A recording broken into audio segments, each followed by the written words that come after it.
Procedura per i mazzaretti picciotti, si mettono con l'acqua, mi raccomando, a farle cuocere, diciamo, fino a che i mazzaretti non diventano veramente teneri.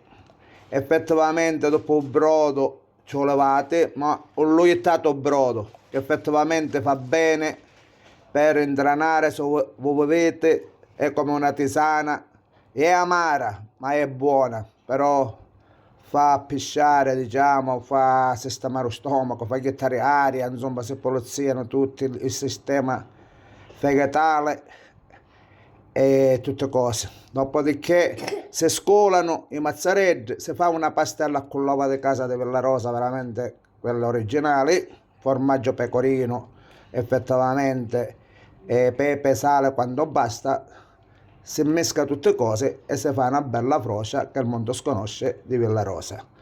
Un bacione acchiappato alla volo da Zenzero Limone.